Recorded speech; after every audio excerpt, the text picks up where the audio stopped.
नमस्कार, मैं हूं नेहा और आप देख रहे हैं जन टीवी। भारत की आजादी के संग्राम के दौरान कई ऐसी शख्सियतों ने राजनीतिक इतिहास में अपना नाम दर्ज करवाया है जिसे हम क्या, हमारी आने वाली कई पीढ़ियां तक भूल नहीं सकती। भारत की राजनीति के स्वर्णिम दौर में देश की एकता और अखंडता को बनाए रखने के लिए लोग अपनी जान की परवाह तक नहीं करते थे। उस दौर की राजनीति के मुख्य चेहरे रहे सरदार वल्लभ भाई पटेल ऐसे ही एक व्यक्ति थे जिन्होंने अपनी विवेकशीलता और निर्णय लेने की क्षमता की वजह से हर बार देश को अपने ओहदे के प्रति अपनी प्रतिबद्धता को दिखाया है।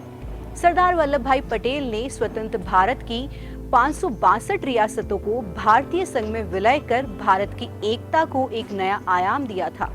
सरदार पटेल से पहले कोई भी इन रियासतों को भारत में विलय कर पाने में सक्षम नहीं हो पाया, लेकिन अपनी सूझबूझ और काबिलियत के बल पर सरदार वल्लभ भाई पटेल की वजह से इन रियासतों का विलय भारत में संभव हुआ था।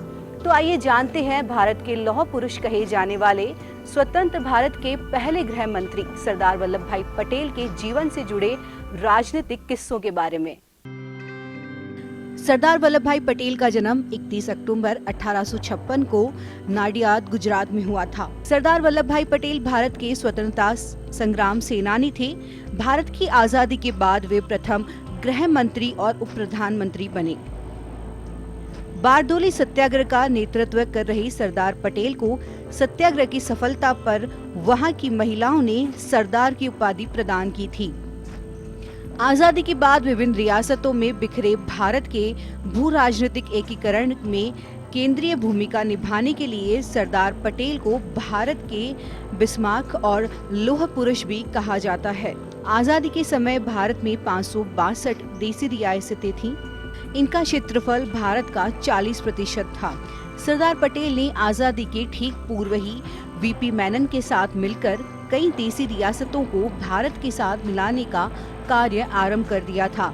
पटेल और मेनन ने देसी राजाओं को बहुत समझाया कि उन्हें खुद का राज्य देना संभव नहीं होगा। इसके परिणाम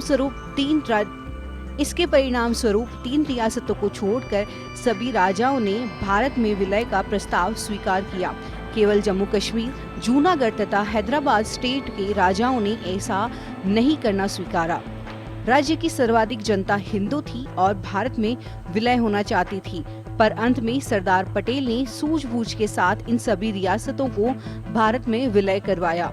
सरदार वल्लभ भाई पटेल ने अपनी अंतिम सांस 15 दिसंबर 1950 को मुंबई में ली थी।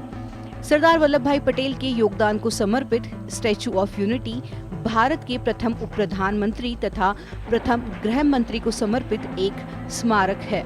यह विश्व की सबसे ऊंची प्रतिमा है।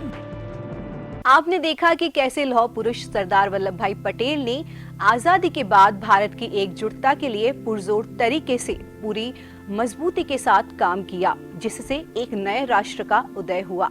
सरदार पटेल ने लाजवाब कौशल के साथ इन चुनौतियों का सामना करते हुए देश को एकता के सूत्र में बांधने का कार्य पूरा किया और एकीकृत भारत के शिल्पकार के रूप में पहचान हासिल की। अक्टूबर में सरदार वल्लभ भाई पटेल के जन्मदिन को हम राष्ट्रीय एकता दिवस के रूप में मनाते हैं। सरदार वल्लभ भाई पटेल के योगदान और निष्ठा को देखते हुए वर्ष 2018 में राष्ट्र ने गुजरात की नर्मदा नदी के एक टापू पर विश्व की सबसे ऊंची और विशाल प्रतिमा स्टैच्यू ऑफ यूनिटी को सरदार वल्लभ भाई पटेल को समर्पित किया। यह स्टैच्यू भारत की एकता और अखंडता के लिए सरदार वल्लभ भाई पटेल के कार्यों को समर्पित है।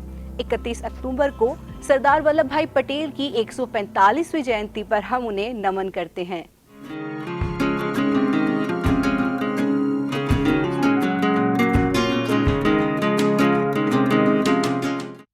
जन टीवी की लेटेस्ट अपडेट पाने के लिए हमारे चैनल को जरूर सब्सक्राइब करें और नोटिफिकेशन पाने के लिए बेल आइकॉन दबाएं।